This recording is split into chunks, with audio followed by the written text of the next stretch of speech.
Mtabibu Baisa. Mtabibu.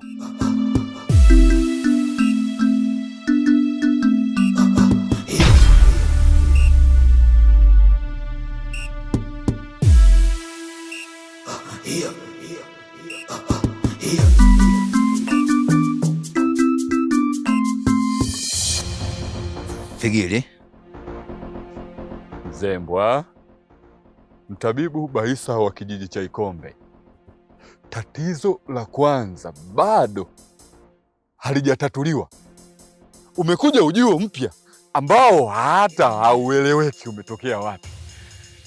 Haujausikia muungulumu ambao mimi nimeusikia. Nadhani utakuwa umeusikia.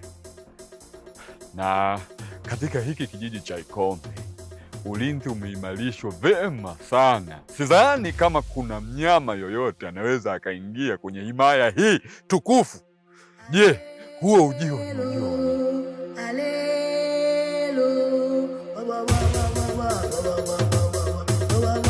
Sasa huo ugeni naona tu wewe mwenyewe inatakiwa ulete, la sivyo hicho kichwa chako kitakuwa kumbukumbu katika himaya ya kijiji cha Ikombe.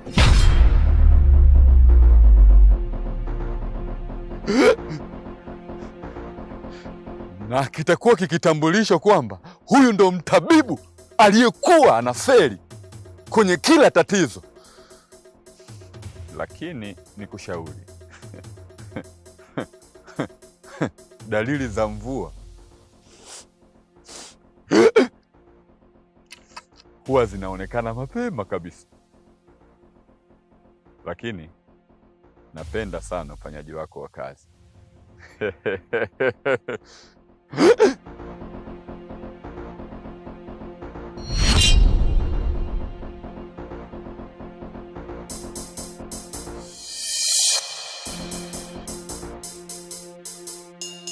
Ikombe. Ikombe.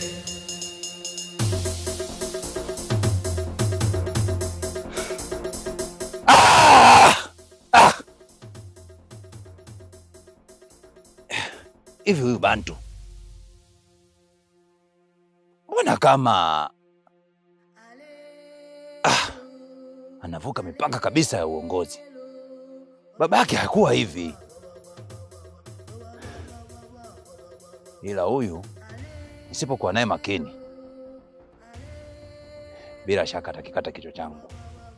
Huyu huwa hawazi mara mbili, na akiongea huku anacheka ndo mbaya zaidi.